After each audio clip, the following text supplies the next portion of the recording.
Good afternoon and welcome to Automation Hour. So some logistics, all lines will be muted. If you have any questions, you can post them in the Salesforce Automation Hour Trailblazer community. We also do have the questions inside of the GoToWebinar, so feel free to post it there if you're not a part of the community already. But if you're watching this recording, you have that community available to you to post a question afterwards. And the recording will be posted shortly after the session. And then just note the resources at the bottom. We've got the Salesforce Automation Hour community as well as the automationhour.com website that has all the older webinars that we've had. And we've got quite a lot of upcoming sessions to finish out the year. So too much to walk through each one, but if you do notice on the 23rd, we have Rakesh coming back for another session, but a great lineup. A few people are coming back for their second or third time. So make sure you get signed up for these. You can find all the links on automationhour.com. And a thank you to our sponsor, Concrete.io. They've been sponsoring us since the beginning of Automation Hour. So appreciate them supporting us in that. And lastly, here are your co-hosts, Rakesh, Jen, and myself. So with that, I'm going to pass it over to Megan, who is our presenter today. So Megan, it is all yours. Thank you so much for having me back again. Hi everybody. I am Megan Brodke. I am the practice manager and a technical architect at Exceed Consulting. I've been in the ecosystem now for 12 years. Started as a CSM, worked my way to admin, and then architect. I'm a Salesforce MVP for 3 years now. I'm a blogger. My blog is meganrocksf.com. I'm also a co-host on System.debug. And I was a Dreamforce presenter in 2017, 2018, and 2019. I am a global community event speaker. I also run Seattle Women in Tech as my user group. I just started a new Salesforce Saturday that is focused on architects and road to CTA. My Twitter is @MeganSF. And if you guys have any questions about this, feel free to reach out as well. And to just jump in.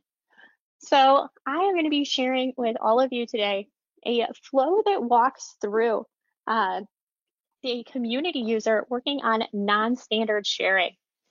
So in this use case, we had community users that are in need of administering their own loans.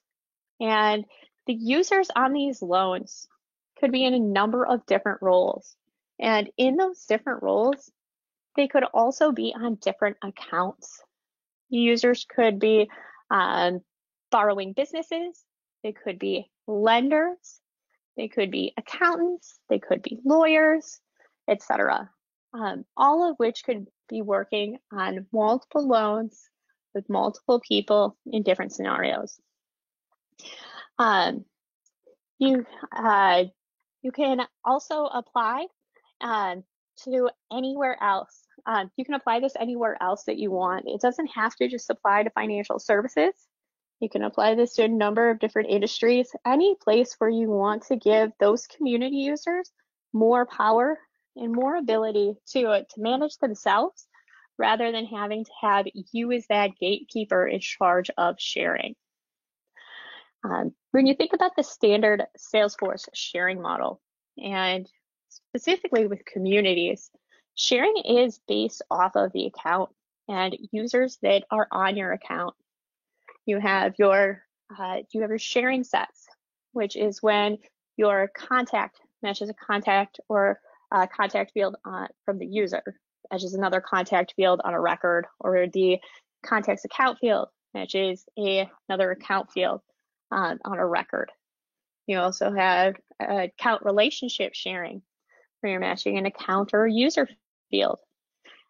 You have this concept of super users, power users that are able to have additional visibility but it's all centralized around this concept of being related to each other. And in this instance, what you're having happen is users are not related, they're not connected, and they could be 6 steps from Kevin Bacon, or they could be 12 steps from Kevin Bacon.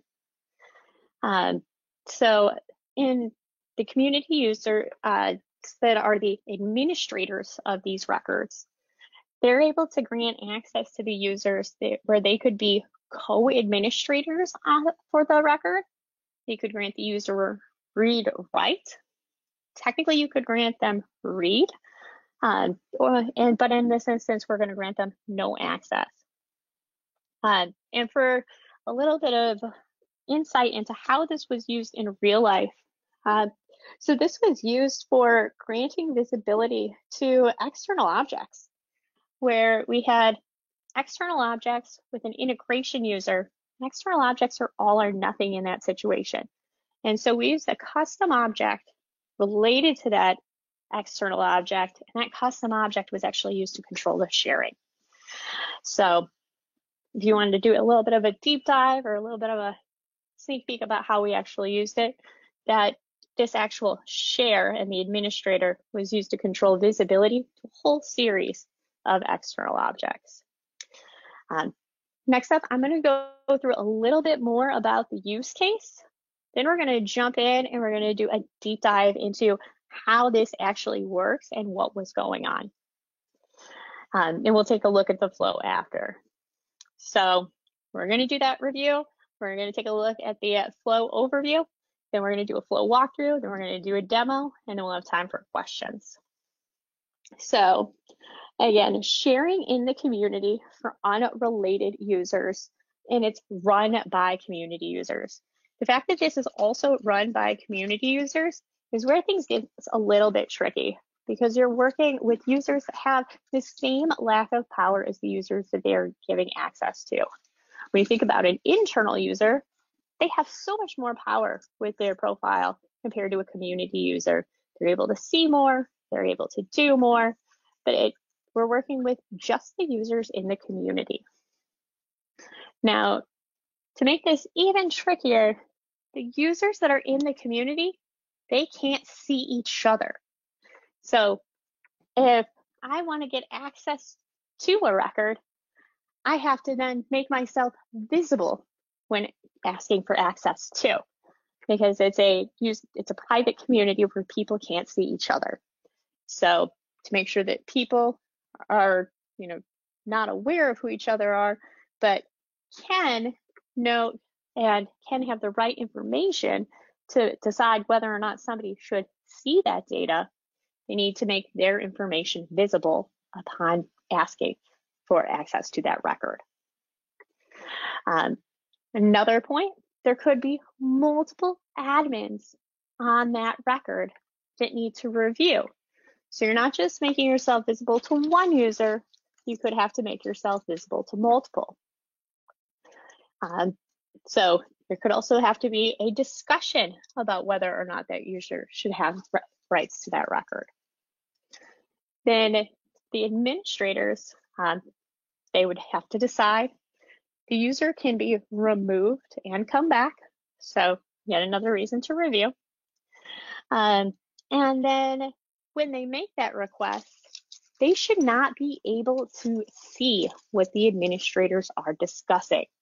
So we actually have to make sure that the case visibility for users, being listed as a contact, is turned off. So how does this all come together? So most of you hopefully are familiar with the concept of the unofficial SF flow site. They actually have a flow action component. It was kind of our inspiration here, and we had added to it that does sharing. And using that as kind of our foundation for the idea and adding some enhancements to it, we were able to work on that for the sharing. That Lightning Web component works both in a flow for the internal users, but within the community, that component cannot be within the flow and still grant the sharing. the users that are requesting access, they are able to use a flow to request access. And before anyone is even able to find out who they're granting access to, who do you even, who is even this admin in the first place, that internal support team assigns the admins using that Lightning Web Component flow. And they use that to say, this is the admin for this record, this is the admin for that record, these two are the admins for that record. Then the community user comes in and they request access based on knowing specific information. So the user requesting access to a record, because they can't see it and they have no visibility to it yet, that's why they're requesting access, they have to know particular information. So in this case, every record has a borrower name and then their TIN or their social. And they have to enter, as the requesting user, that borrower's name and that social security number or that TIN. They have to know which it is for that loan on a screen flow.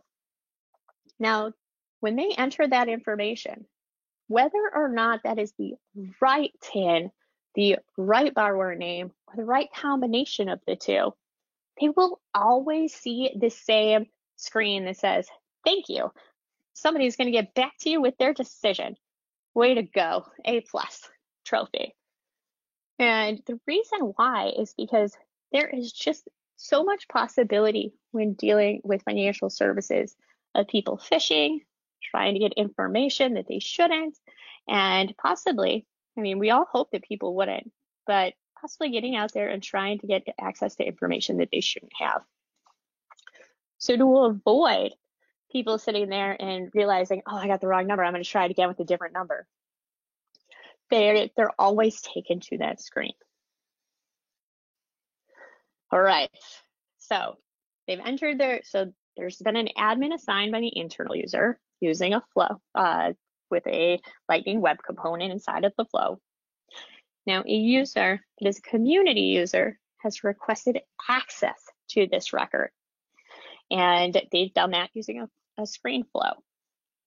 So what is going to happen next? So if they are correct, the flow will check to see, and even better, their custom Apex share reasons. And that's how we know whether or not they are an admin, if they have read write, or if you wanted to give them read. So the flow, in the same flow that they are requesting access for, which is also the same flow that will, as you can see here, share their user record, it is going to check to say, hey, are there any admins on the standard share table for this object? And if there is a share with an admin on that record, there's going to be a notification that is sent out to that admin or admins and also to the support team. The reason it goes to both is just so the support team can remain aware, as well as so that the admins can also have that notification and they can be working it. But you always want support to know just in case. That same flow that they're requesting access shares the user record. It sets the owner of the case that is created so that those admins can discuss and make that decision of whether or not that user should have access to the support team using a queue. It sets the case team members to the admins, be it one or multiple. Then again, that case is not visible to the requester, just in case they say, no, this guy can't be on here, or they discuss and they're like, oh, this person, they were kicked off before. We should not give them access ever. Sometimes it's just one of those things that you don't want to hear. It may also be confidential information that's being discussed. So making sure that they don't have access is important. And then they also have the option to write on that case page, use a Lightning Web Component to share the case. We won't be going through that part, but just so you know, we're starting to get in the code half, but all of this is triggered and set up using a flow.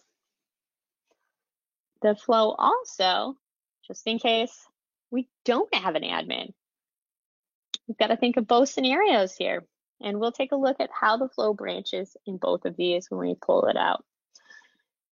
So what does it do if the flow is correct, but there is no record admin?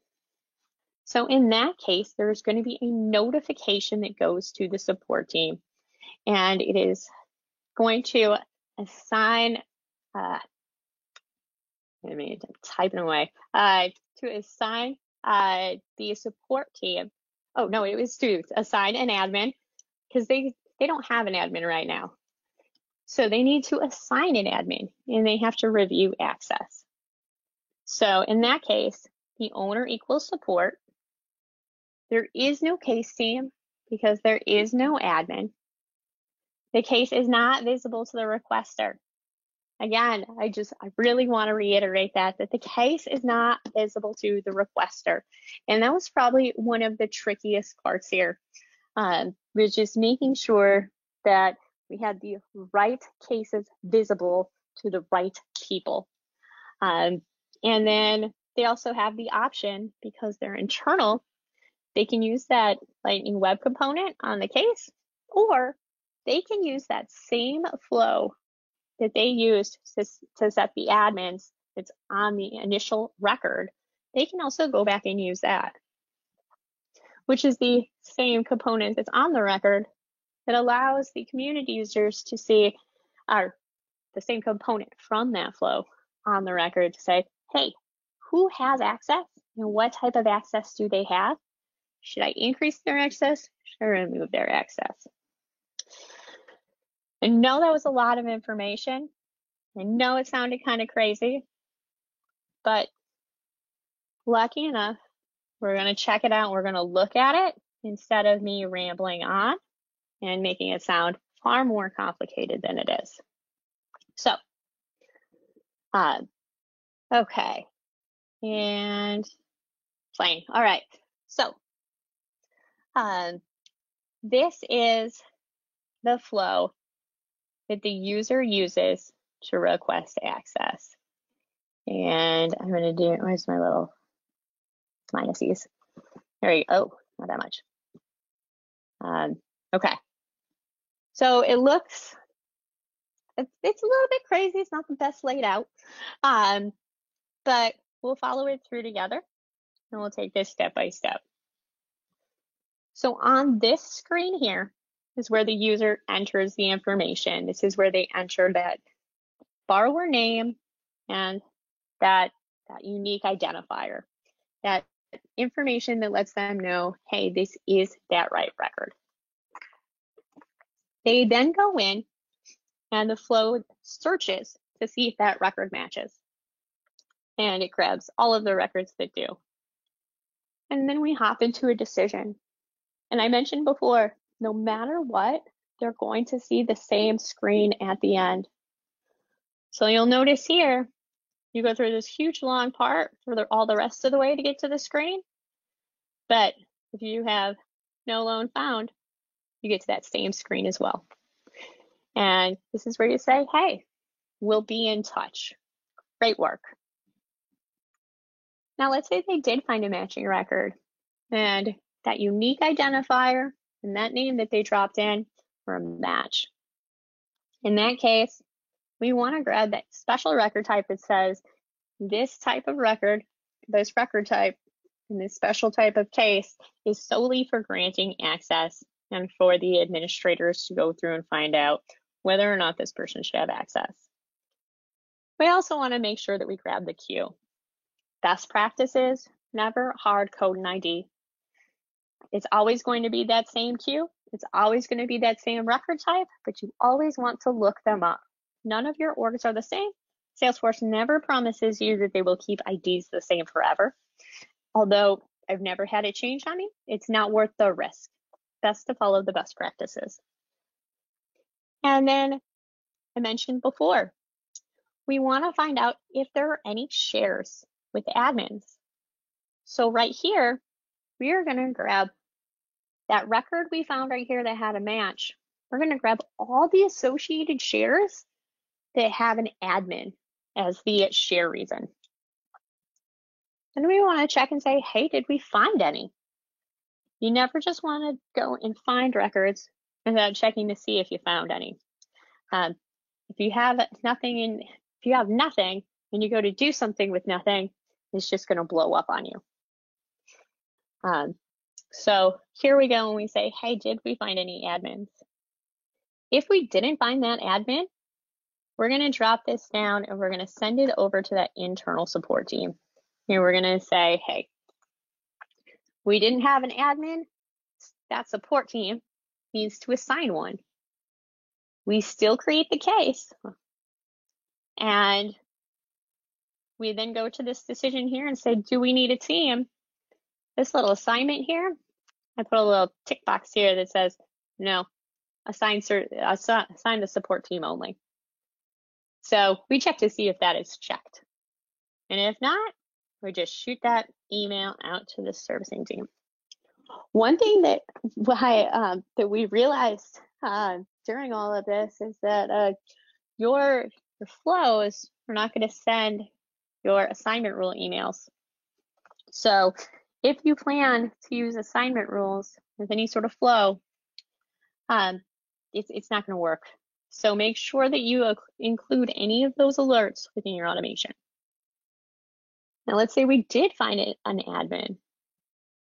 What we want to do is, as I mentioned, there could be multiple. So we want to go through and we want to check for all of those admins. And we also found out they could have a share of their own. So if they already had a share for the user requesting access, we just drop it right here if we ever find that before we try to share their user. If you try to share their user when they're one of the people that is part of the shares, again, you just get a flow error. So you just exit out and let it go. But if they do have, if they are not one of the people that has a share and they do have a reason to be requesting access, then go around, you assign all of the manual share values. So on the record that they're requesting access to, we aren't actually using any of the manual shares I mentioned before. We're using Apex share reasons. We have a reason assigned for being an admin, a reason assigned for being that community user read write, a reason assigned for being that community user read if you wanted to, and a reason, and then, well, there is no reason assigned for no access. It's just kicking them out. But with users, you don't have that superpower. Users are a standard object, so you can't have an Apex share reason. So what we end up doing is just using the Apex share reason of, I'm going to open this one up here, of manual. And so the reason that we go through this loop is because of the multiple admin possibility. And then we drop them into this collection. And then we create those user shares to share that user that's requesting access. It couldn't be seen by the administrators before. And we then set up that visibility to be done. And this is where we create the collection, this is where we create the share and make it visible so that they're real live shares. And then again, we create that case, that same spot that we were at before. I love reusing my same spots in my flow if possible, so I don't have to update multiple places multiple times. And then since we had come this path, that checkbox won't be ticked. So we know to go and add the case team roles. Now, I have a case team role of the community admin. So we want to go and look up that case team member role ID. And because of course, Salesforce just isn't fun without looking up IDs. And You have to look up the member ID. You have to make sure that you have the user's ID, and you have to make sure that you already have the case, which is the parent ID, to be able to make the case team member. So again, make sure you found that role, because there's nothing worse than getting ready to make it and then realizing that it's just going to bunk out on you. And then you go through that loop again. Just like up here, we could have multiple admins, so we need to go into the loop. And we'll assign the variables one admin at a time, drop them into a collection afterwards. Then we will go into create that case team members. And then in the end, we have the email alert that goes out to notify the case team members and the owner. And that user, last but not least, gets dropped at that same screen saying, you got it, man. Somebody's going to be in touch with you soon. Peace out. And they feel comforted and happy. They feel like somebody's going to reach back out to them. They're not going to sit there and try and guess a ton of numbers over and over. And everything is just happy-go-lucky. Now, before I jump into the demo, while I still have the flow up, questions. Otherwise, I'll just dive right into the demo.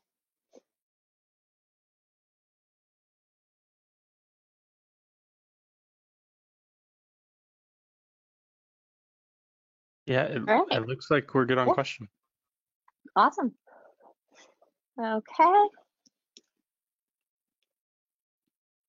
And I am quick going to log in as one of my little community users here. Okay, well, as you're doing that, we do have two questions that just came in.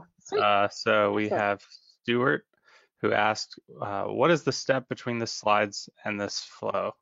How did you model what you were going to build?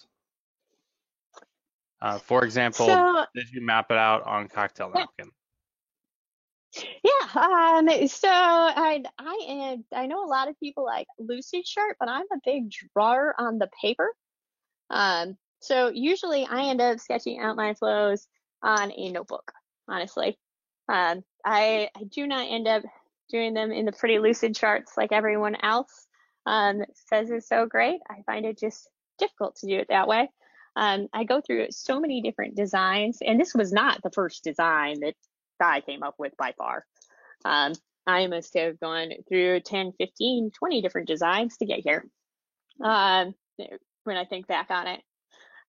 There were a lot of different requirements and a lot of different items that just kept coming up in a number of different ways. And as we tested, there were more things that we came across as well.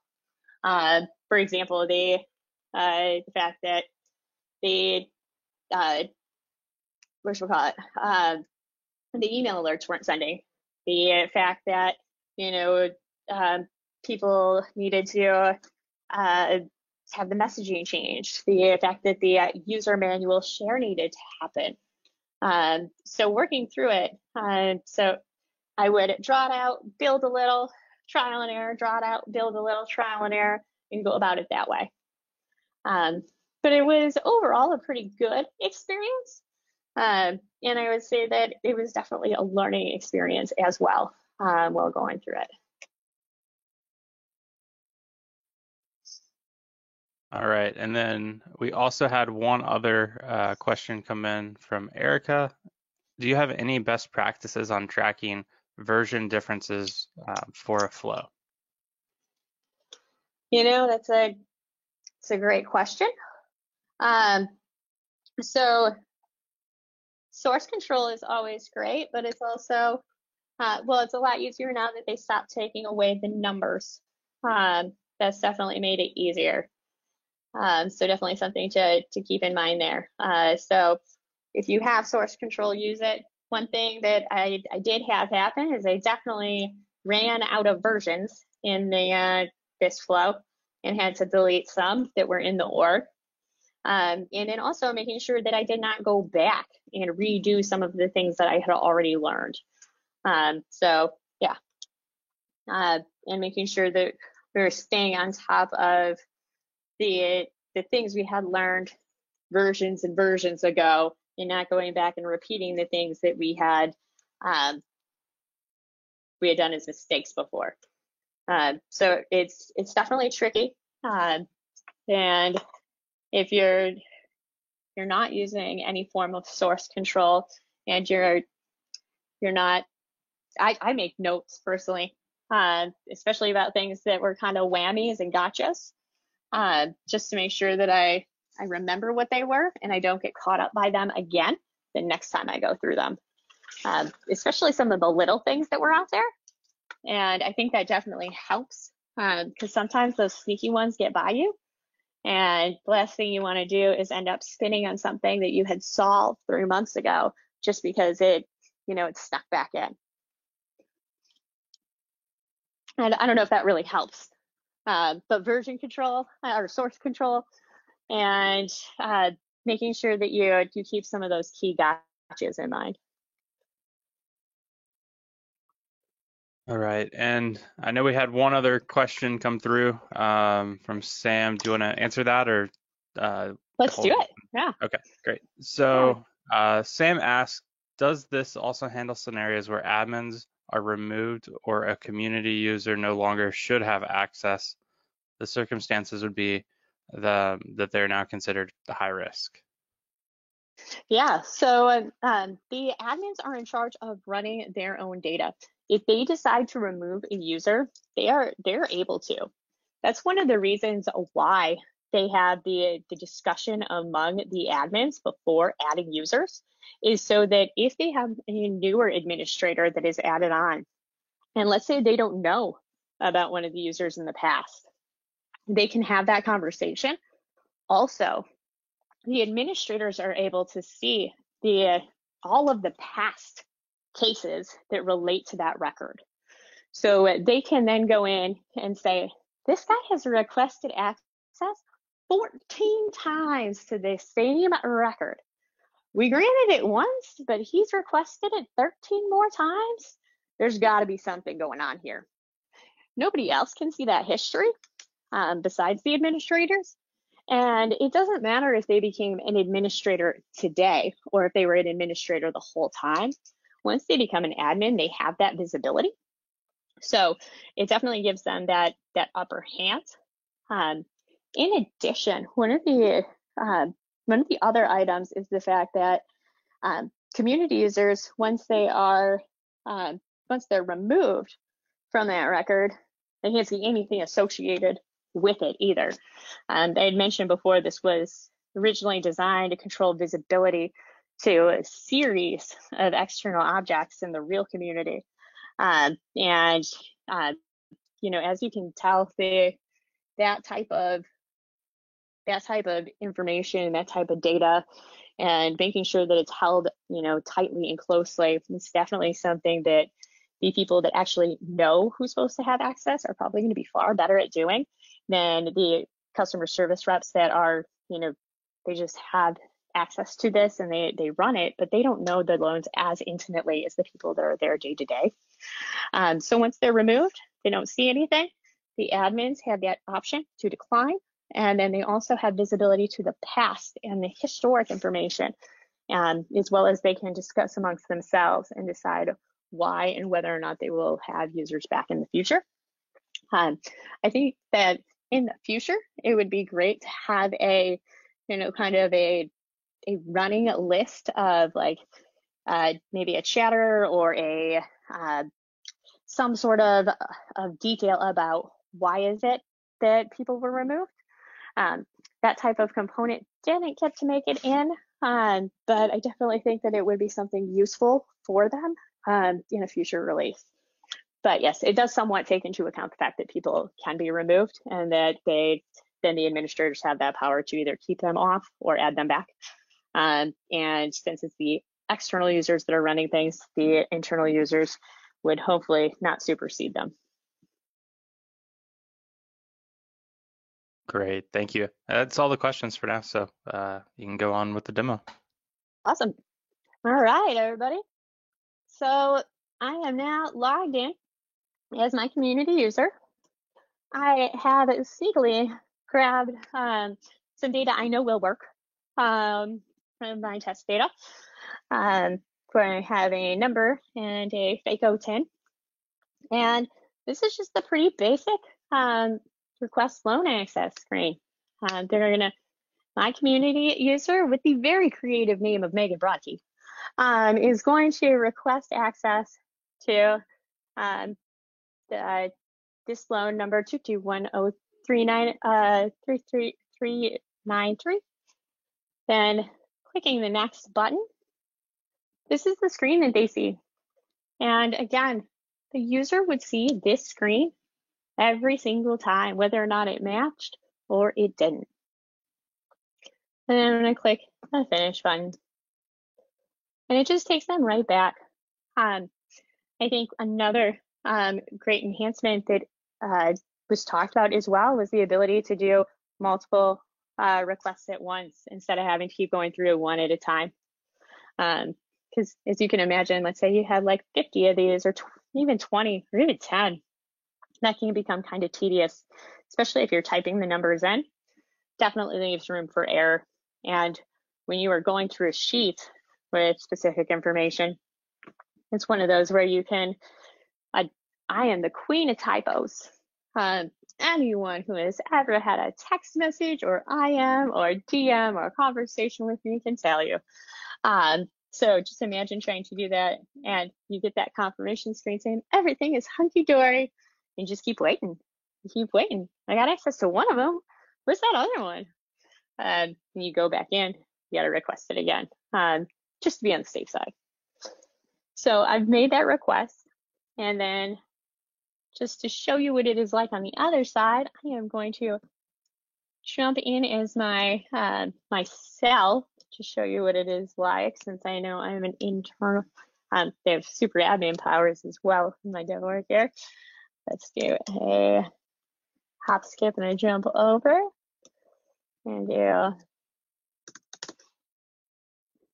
this one. And my loan number was 1. All right. And I'll show you that sweet little case that gets created. Today is the, oh, I think I did the number wrong. Oh, I did. You know what? I did do the number wrong. Look at that. See, I told you it's sneaky. I'm going to really quick re-enter that. I'm going to share my screen one more time. We'll get a second demo. There we go. Try this. So here is that 10. Here's that loan number. Oh, let me refresh page. It's ready for logging out. All right. Oh, now I'm logged in as me. So sorry, you guys. All right, let's go back to my community user. Don't make fun of me for being classic. It's my extension, I swear. So as I mentioned, it can be really sneaky for whether or not you entered that number right. I had a space, I think, before my number. So let me really quick jump here and enter that again. We'll go to go. This one goes here. And then this one goes here. And finish. And then if I jump back in as myself,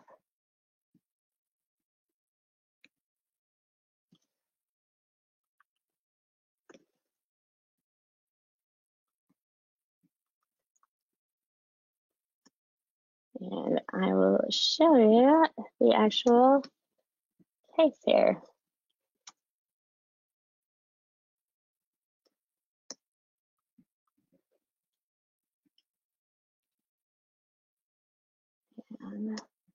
Ta-da! We have our new record that was created. And you'll notice 8/28 at 12:41. Notice the contact is associated with it. And you have the loan number populated, that same one that I had entered. And Therefore, it is related to that record that I had entered.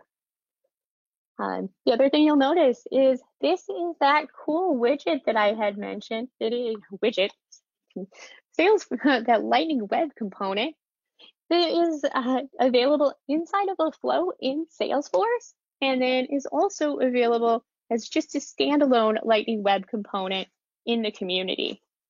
Pretty cool stuff. It's available at unofficial SF, the unofficial flow site. So definitely worth checking out. It's pretty cool. Yeah, highly recommend it.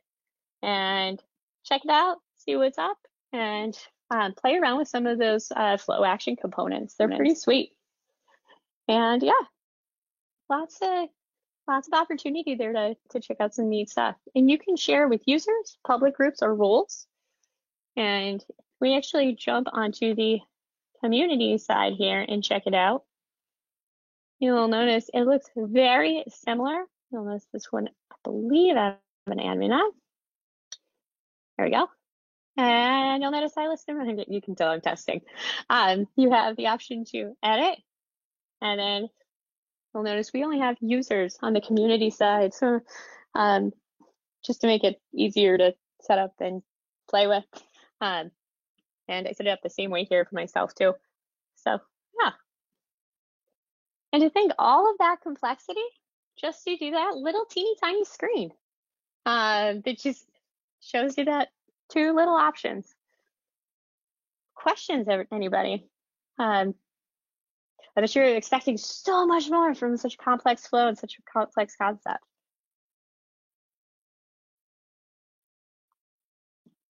All right, we'll give people a second to type in their questions. Yeah.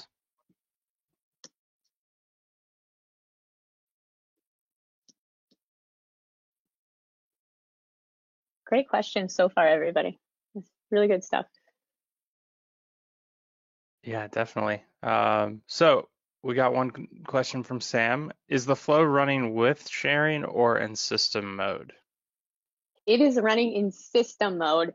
The reason we had to switch to system mode was for the user to share it themselves. Otherwise, the flow worked just fine. But when the user had to share themselves and access those users that they had no visibility to, yeah, that's when we had to switch it over. The community users just weren't able to share themselves without being in system mode.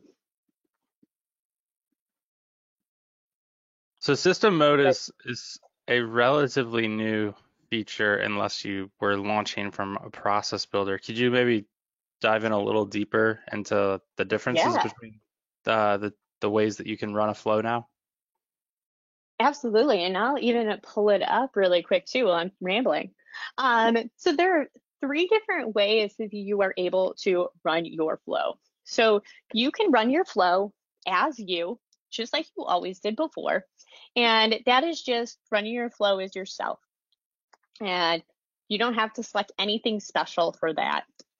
You also have the option to run your flow in system mode, and you have 2 options for running your flow in system mode. And you can do this either as a screen flow, and I believe you can do this with auto launch flows as well. When you are running in system mode, you have the 2 different choices of running as with sharing or without sharing.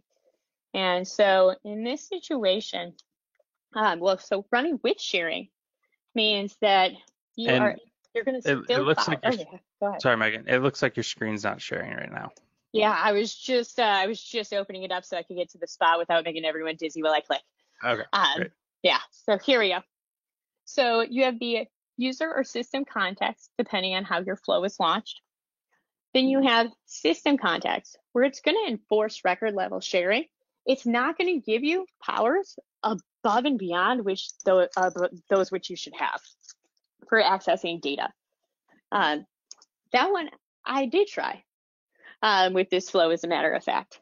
And the problem that we had there was it doesn't let you do stuff above and beyond which you have access to.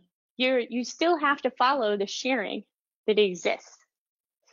And then you have like Superman, Spider-Man, Justice League mode, system contacts without sharing access, all data, which means you get to touch whatever you want and the flow can do anything it needs to. And that is actually how we were able to accomplish what we needed to within the flow.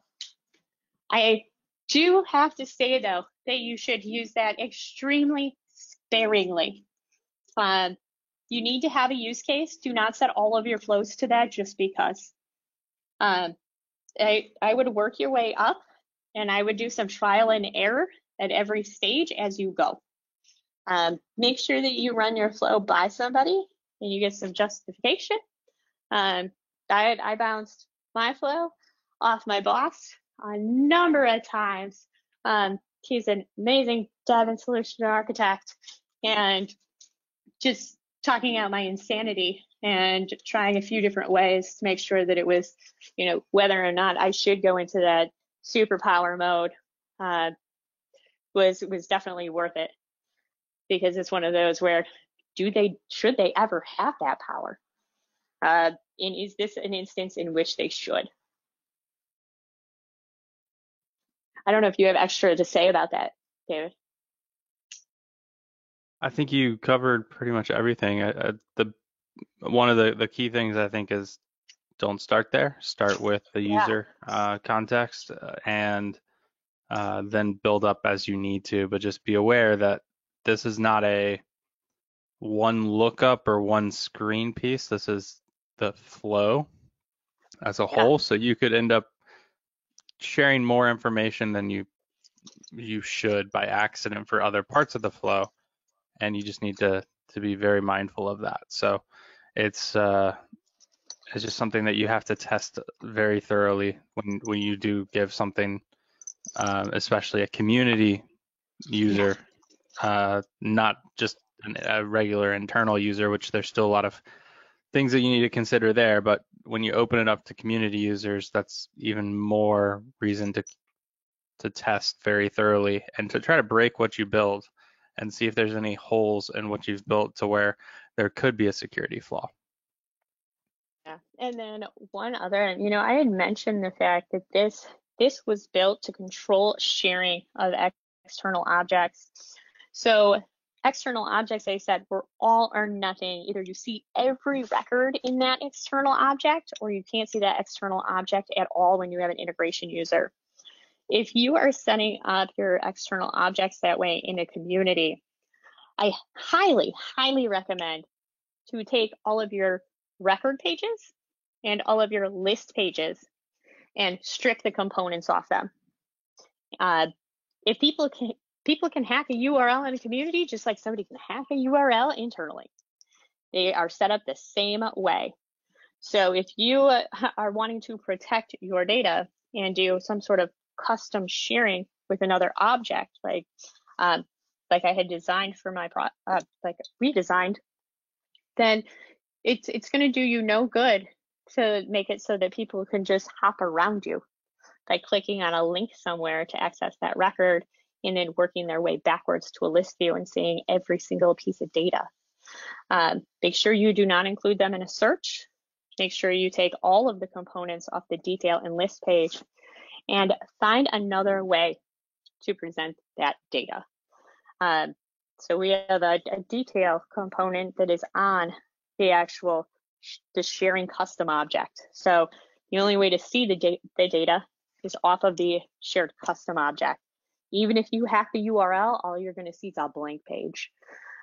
So just like that superpower access, just make sure that you are being extra cautious when working with community users, even more so than with internal.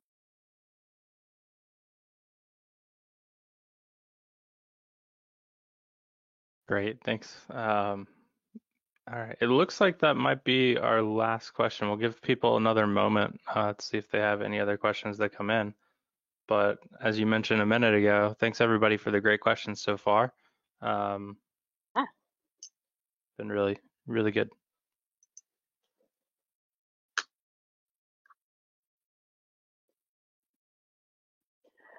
So one other thing to think about when you are using the ability to share on records is the concept of federated security. So this comes up, and this is starting to come up more and more. And I know that Winter 21 has some concepts of working with users that are not on your own account and sharing with them, as well as with security related to records. And federated security just seems to be a term I'm hearing more and more from partners. So federated security in the sense of when a record controls the sharing for related information. Pretty cool stuff. DocuSign does some of this. I know that there is the concept of, files doing this type of thing as well. And I just heard, I can't remember which partner it was, but they were just mentioning it on Twitter yesterday, and that they had federated security coming out as well. So when you are working with sharing, just keep in mind that it may not be an individual record if you have apps. So keep that as something that you should test and check out too. Yeah, and I will add, and I'm curious if you've found a great way to solve this problem, but when you have a record and you do a manual share, and then the ownership of that record changes, the manual shares go away. Yeah. So I was actually hoping to be able to get into that today. So in the actual project, we did do some compensation for that with code, and then I found out that in Winter 21, just the other day, that there is now the before save with Flow, or before delete with Flow, and I was planning on, if only that we always hope there's more time in the day than there is, to try to pull something together in preview war and see what I could do, but I just never enough time. But I have done that a few times with custom Apex sharing. We're working with developers and making sure that when ownership changes, as well as when oh my gosh, I'm blown. I just lost my train of thought. As well as when other things happen, that the shares still stay in place. I had worked on a project last year where we had to retain the shares. It's a lot easier on a custom object than it is on a standard object, just because you do have that flexibility that you don't really get with a standard object by using Apex sharing reasons and a lot more options when it comes to just custom sharing as a whole. But next time, man, we'll definitely have something put together, and hopefully I'll be getting something out shortly, either in a blog post or on a webinar soon about how to work with the shares. Fantastic. Well, with Flow, yeah, lots of new features to get up to speed on and learn. So thanks so much for your presentation today, Megan. Thanks everybody for joining, and I hope everybody has a great weekend. Thank you all for being here, and thank you for having me. This was fantastic. You have a great weekend as well. Take care, everybody. Bye. Bye.